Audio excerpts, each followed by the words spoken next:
जय भोलेनाथ। आज हम रिवाइज करने वाले हैं ऑडिट के चैप्टर 3 की। बहुत ही आसान चैप्टर है, अभी हो जाएगा। तो सबसे पहले बात करते हैं ऑडिट डॉक्यूमेंटेशन क्या होता है।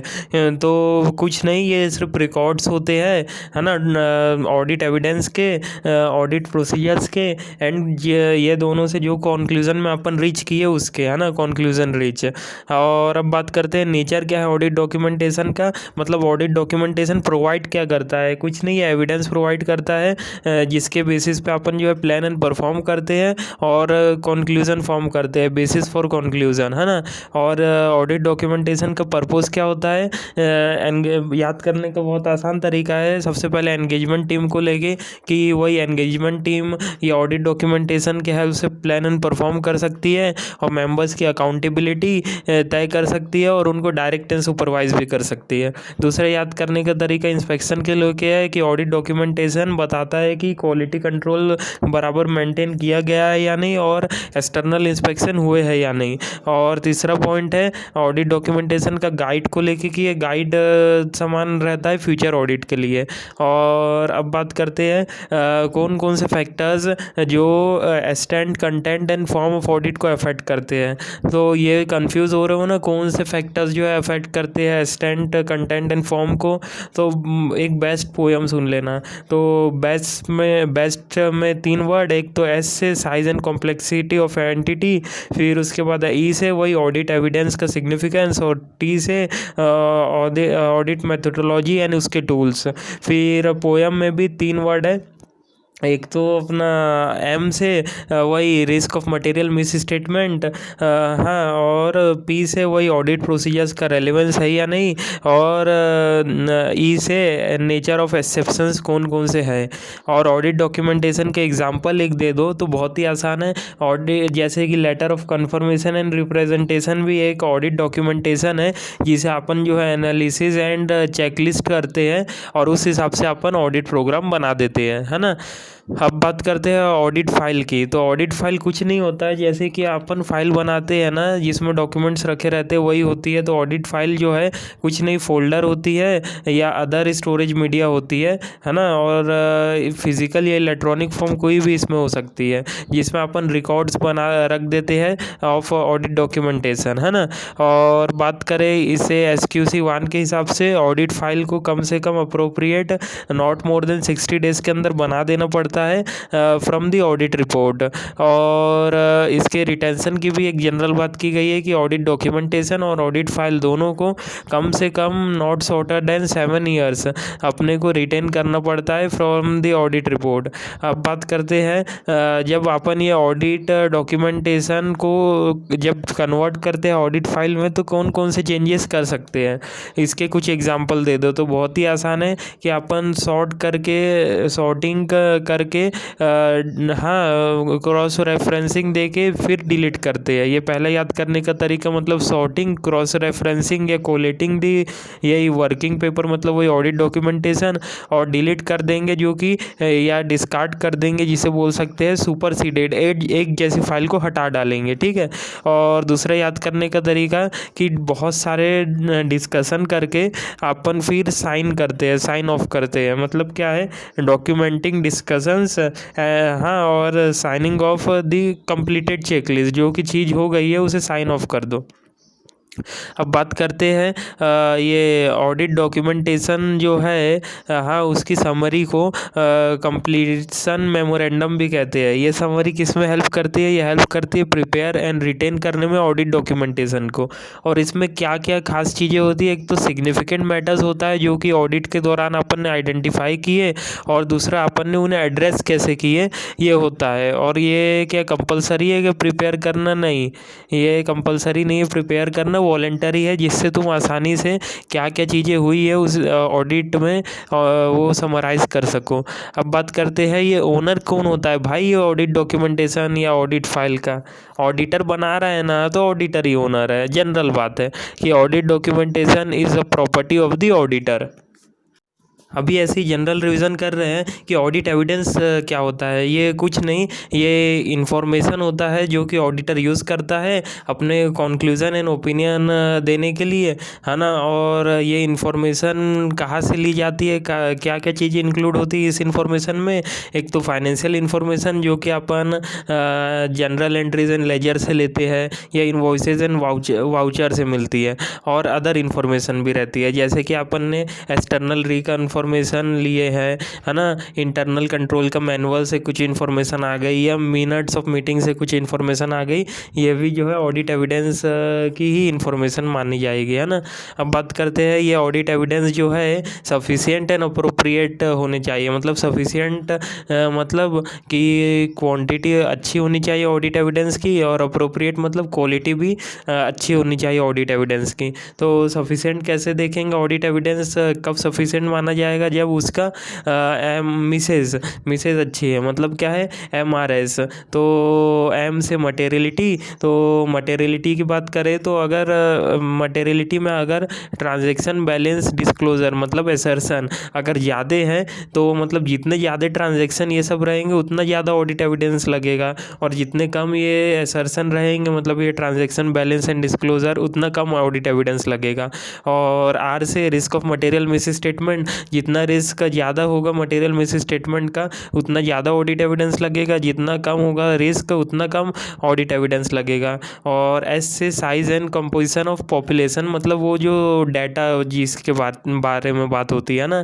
तो अगर स्मॉल या होमोजीनियस है ये साइज़ है पॉपुलेशन, तो अपन ऑडिट एविडेंस कम लगेगा। और वही लार्ज या हेट्रोजीनियस है ये पॉपुलेशन मतलब जो सैंपल डाटा है, तो ऑडिट एविडेंस ज़्यादा लगेगा, है ना। अब बात करते हैं अप्रोप्रिएटनेस की। अप्रोप्रिएटनेस मतलब क्वालिटी अच्छी है, मतलब क्या है, ऑडिट एविडेंस जो है रिलायबल है एंड रेलेवेंस है ना। रिलायबल जो है कि सोर्सेज उनका रिलायबल है ना। और बात करें रेलेवेंस, तो जो है ऑडिट प्रोसीजर्स एंड असर्शन से मिलती है ना। और अब बात करते हैं किसकी, तीसरे इसकी कि अदर ऑडिट एविडेंस ऑब्टेन करने के लिए ना अपन ऑडिट प्रोसीजर्स करते हैं। कौन से ऑडिट प्रोसीजर्स, जो कि ऐसी जनरल ऑडिट प्रोसीजर्स है, एक रैप वाला है ना रिस्क असेसमेंट प्रोसीजर, और दूसरा फर्दर ऑडिट प्रोसीजर्स।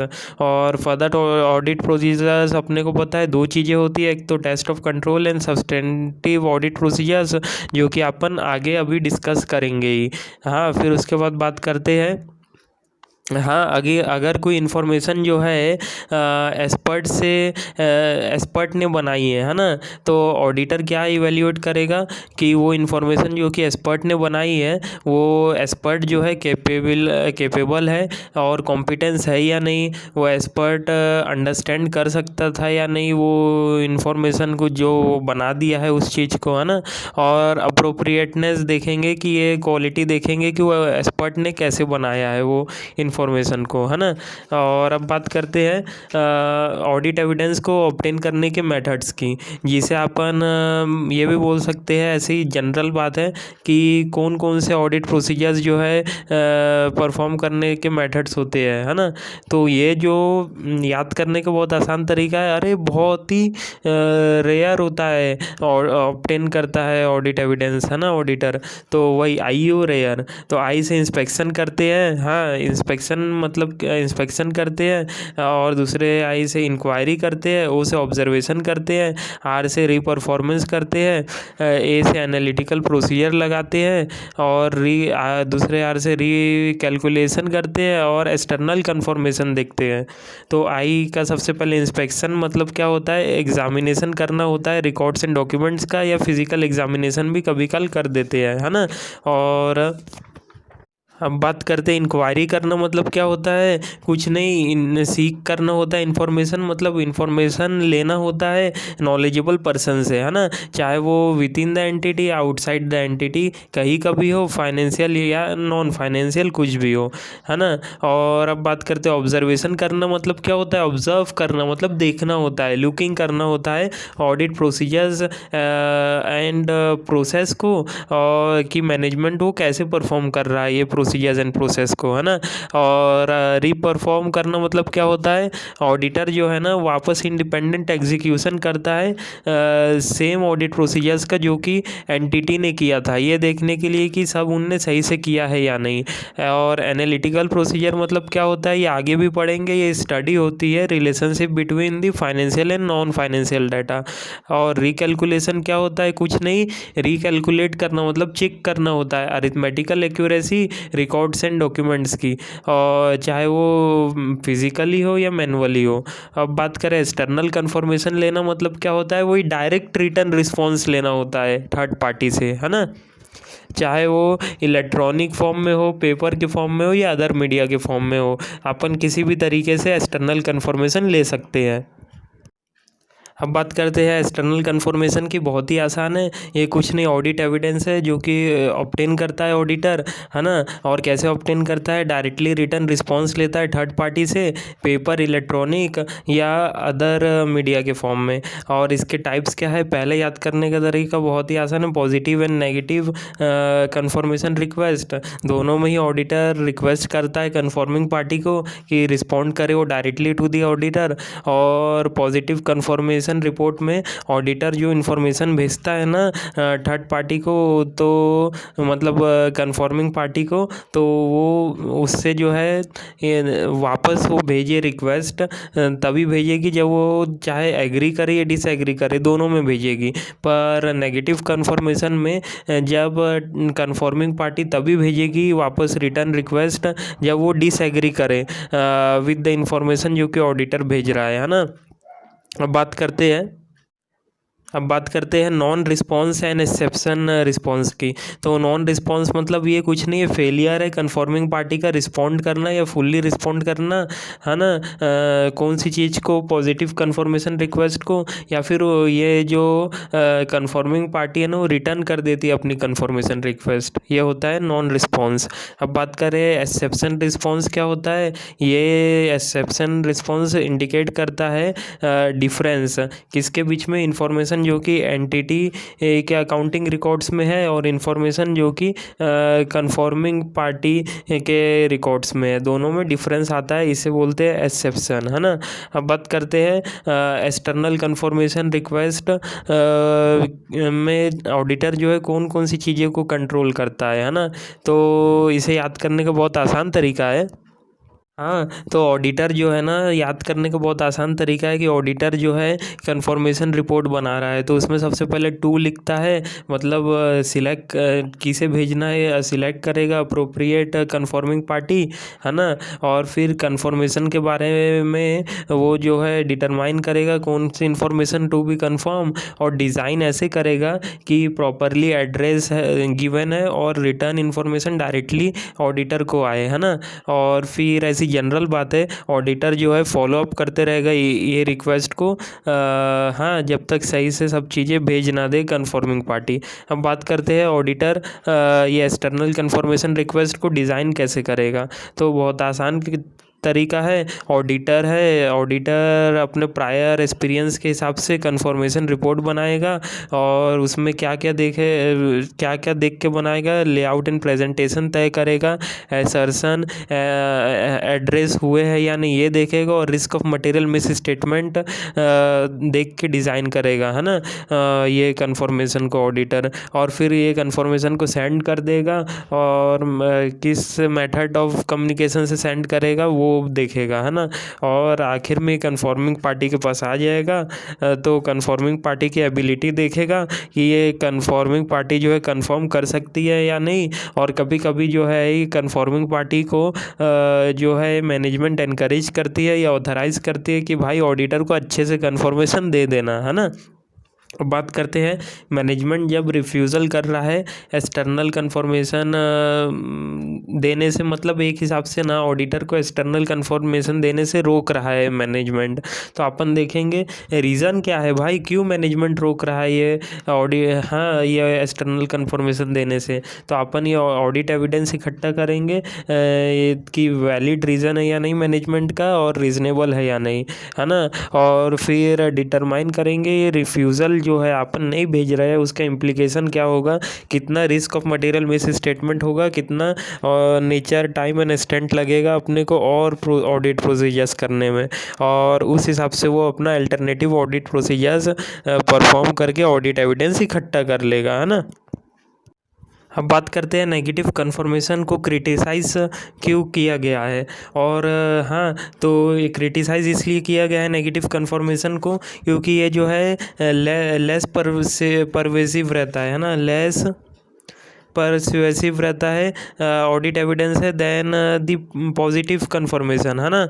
और ये इसे कभी सिर्फ फॉलोइंग सिचुएशन में अडॉप्ट करते हैं जब risk of material misstatement low होता है तब, हाँ, और फिर जो ऑडिट एविडेंस है वो स्मॉल है, होमोजीनियस है, एंड हाँ, एंड ट्रांजेक्शन्स अकाउंट बैलेंस भी स्मॉल है तब, और जो लो एक्सेप्शन रेट इज एक्सपेक्टेड, मतलब डिफरेंस जो है इंफॉर्मेशन जो कि मैनेजमेंट प्रोवाइड कर रहा है और जो कि एक्सटर्नल कन्फर्मेशन में उनमें लेस डिफरेंस होना चाहिए, मतलब low exception rate is expected. And ये जो recipient of negative confirmation request to disregard such request, मतलब कन्फर्मिंग पार्टी जो है रिलायबल है और कोई रीज़न नहीं बिलीव करने का कि रिसिपिएंट जो है डिसरिगार्ड मतलब गलत इन्फॉर्मेशन देगा, है ना। अब बात करते हैं रिटर्न रिप्रेजेंटेशन की। बहुत ही आसान है कि ऑडिटर की रिस्पॉन्सिबिलिटी रहती है ऑब्टेन करना रिटर्न रिप्रेजेंटेशन, हाँ, मैनेजमेंट से।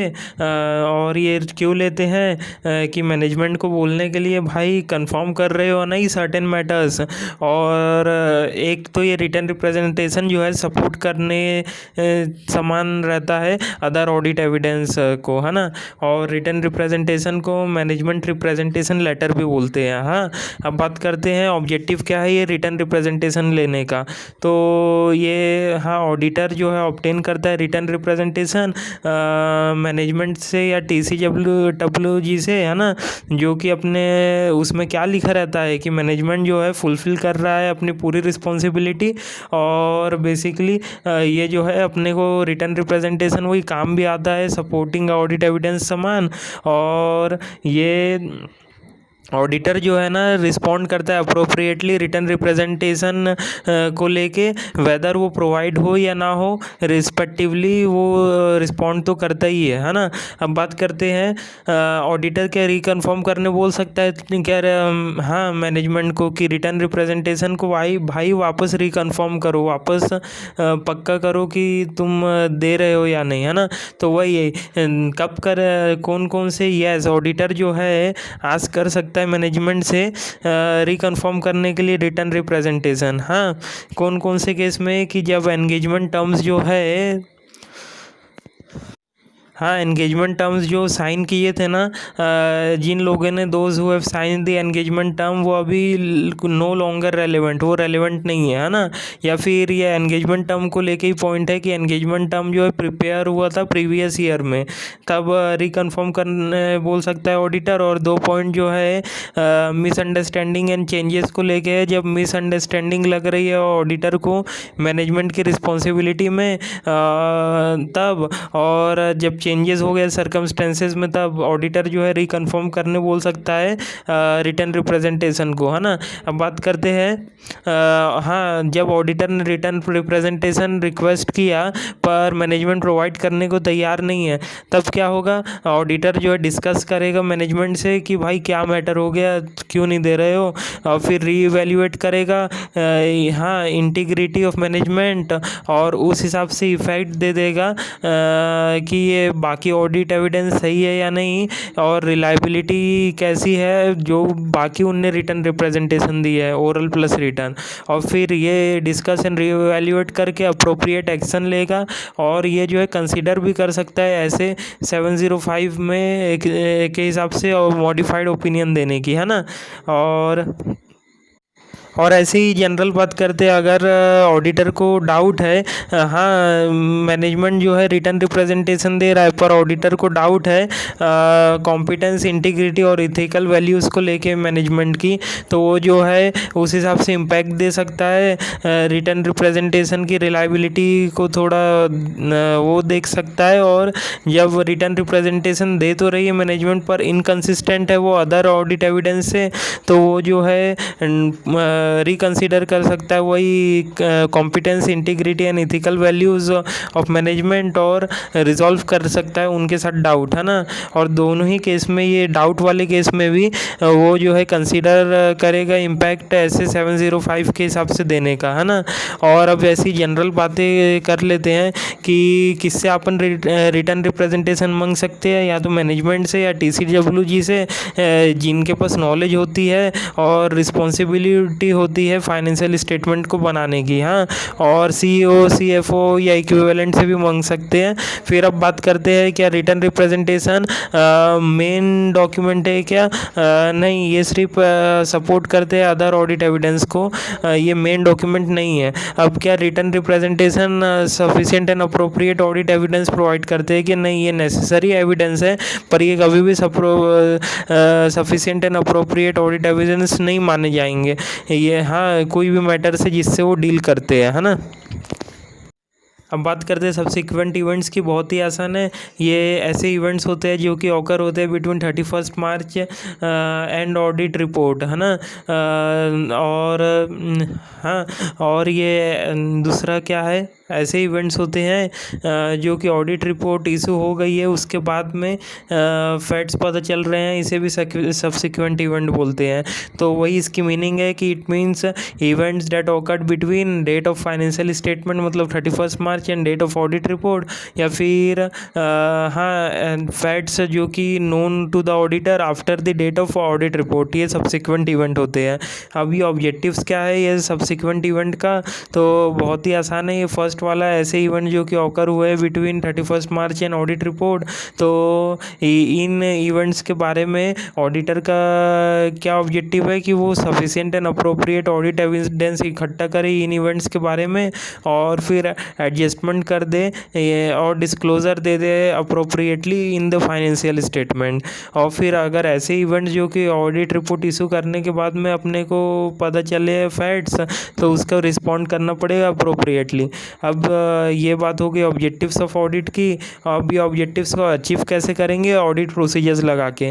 तो पहले वाले केस में ऑडिट प्रोसीजर्स क्या लगाएंगे 31 मार्च और between 31 March and audit report वाले केस में कि सबसे पहले तो ऑडिटर जो है ना अंडरस्टैंड करेगा प्रोसीजर कौन से लगाया मैनेजमेंट ने सब्सिक्वेंट इवेंट्स को आइडेंटिफाई करने के लिए, फिर इंक्वायर करेगा मैनेजमेंट के से कि ये सही प्रोसीजर है या नहीं, और फिर फाइनली कुछ इवेंट्स को वो रीड करके भी पहचान सकता है, मिनट्स ऑफ मीटिंग को रीड करके, हाँ, और कुछ सब्सिक्वेंट इंटरिम फाइनेंशियल स्टेटमेंट को रीड करके वो पहचान सकता है ना।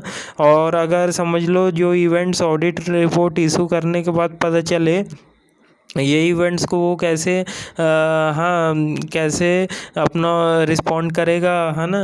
तो इधर भी ऑडिट प्रोसीजर्स लगाएगा। अब इसमें दो केस हो सकते हैं, ऑडिट रिपोर्ट इशू हो गई है फिर जाके फैक्ट्स पता चल रहे हैं पर फाइनेंशियल स्टेटमेंट इशू नहीं हुई है, या फिर दूसरा केस हो सकता है ऑडिट रिपोर्ट और फाइनेंशियल स्टेटमेंट दोनों इशू हो गई है फिर जाके फैक्ट्स पता चल रहे हैं।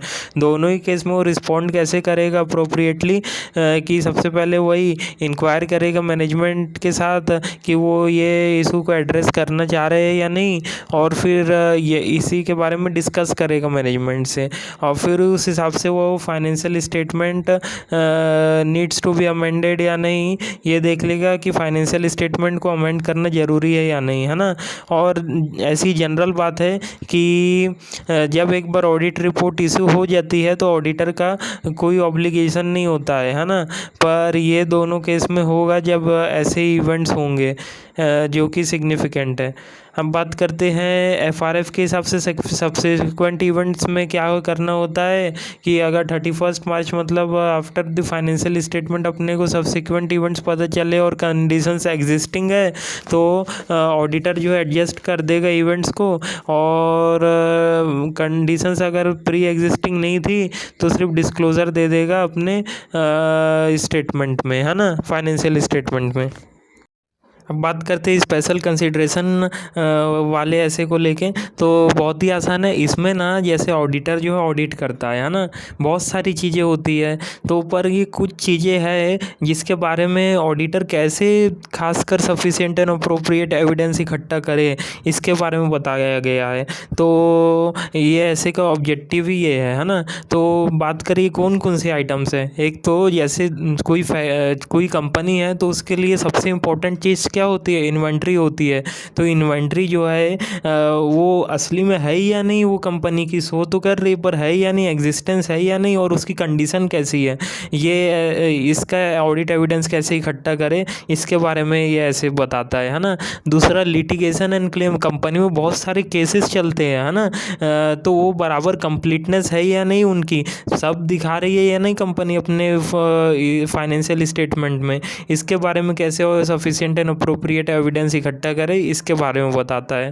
और तीसरा जो खास चीज़ें होती है ना, जैसे कंपनी में कुछ जैसे कि बात करें खास आइटम्स रहती है जिनका बराबर उनको प्रेजेंटेशन एंड डिस्क्लोज़र करना पड़ता है ना।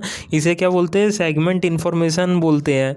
वो बराबर प्रेजेंटेशन एंड डिस्क्लोज़र हो रहा है या नहीं एप्लीकेबल एफआरएफ के हिसाब से, इसके बारे में वो sufficient and appropriate audit evidence कैसे इकट्ठा करे ये इसके बारे में बताया गया है इस ऐसे में।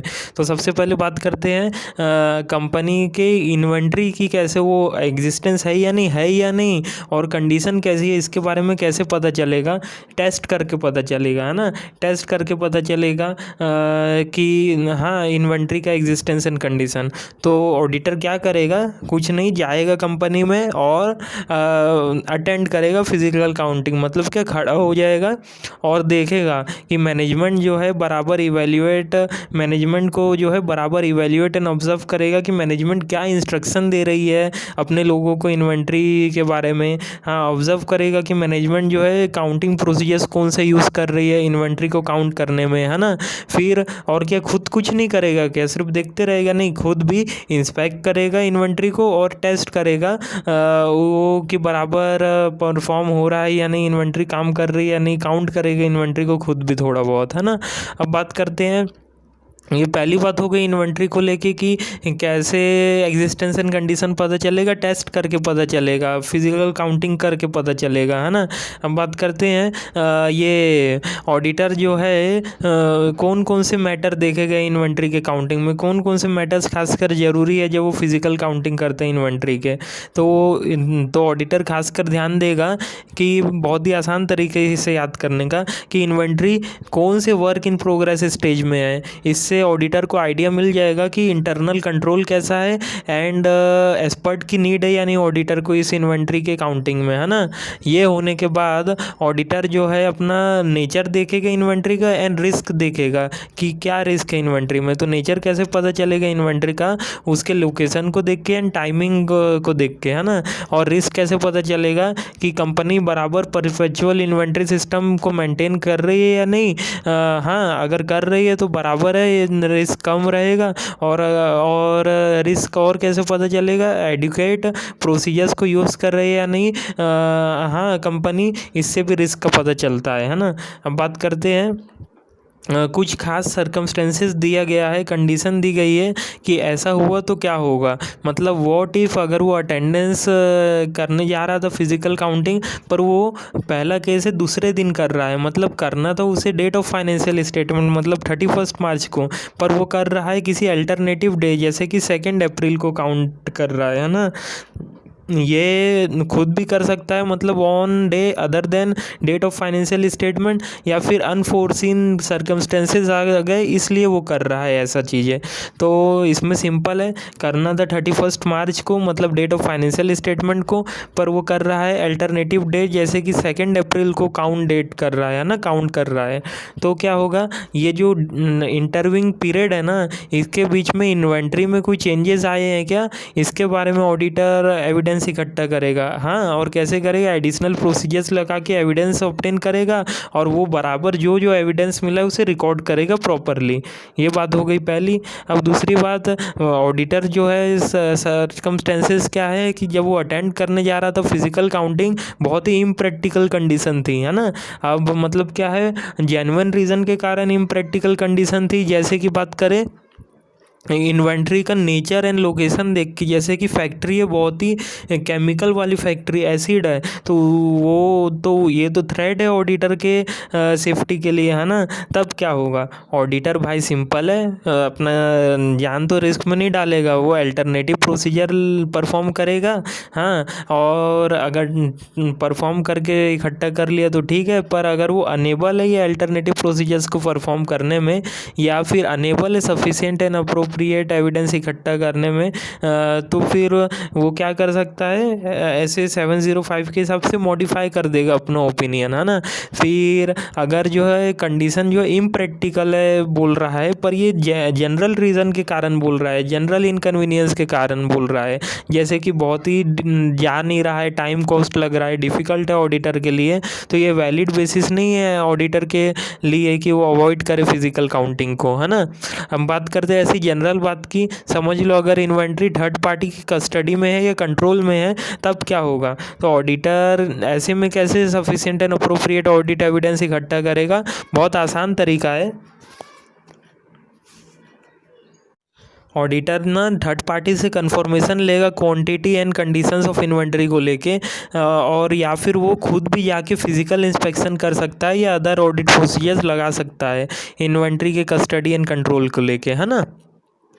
अब बात करते हैं दूसरे वाले चीज़ की, है ना, कि जब कंपनी पे जो लिटिगेशन चलते हैं, क्लेम चलते हैं, उसकी पूरी जानकारी दे रही है या नहीं कंपनी, या कोई चीज़ें छुपा रही है, इसके बारे में कैसे पता चलेगा sufficient and appropriate audit evidence. तो बहुत ही आसान है, ऑडिटर जो है सिर्फ इंक्वायर करेगा एंड रिव्यू करेगा, है ना। तो इंक्वायर एंड रिव्यू, तो इंक्वायर करेगा वही मैनेजमेंट से and in house legal team से, और रिव्यू करेगा ये यही इन्हीं का मतलब management and in house legal team का मिनट्स और लीगल एक्सपेंस अकाउंट को, है ना। और अब बात करते हैं, अगर ऑडिटर को रिस्क लग रहा है कि वो बराबर लिटिगेशन एंड क्लेम सही से दिखा नहीं रहे हैं, तो वो पहले वाला काम तो करेगा ही जो अपन ने इंक्वायर एंड रिव्यू वाला, एडिशनली वो क्या करेगा, वो मैनेजमेंट की परमिशन लेगा कि मैं डायरेक्टली कम्युनिकेट करूँगा किनसे, एक्सटर्नल लीगल काउंसिल वाले से, है ना। अगर मैनेजमेंट रिफ्यूज़ करता है तो मैं जैसे पहले किया था कि अल्टरनेटिव ऑडिट प्रोसीजर्स परफॉर्म करूँगा, और हाँ अगर अनेबल हूँ या अनेबल हूँ sufficient and appropriate audit evidence इकट्ठा करने में, तो मॉडिफाई कर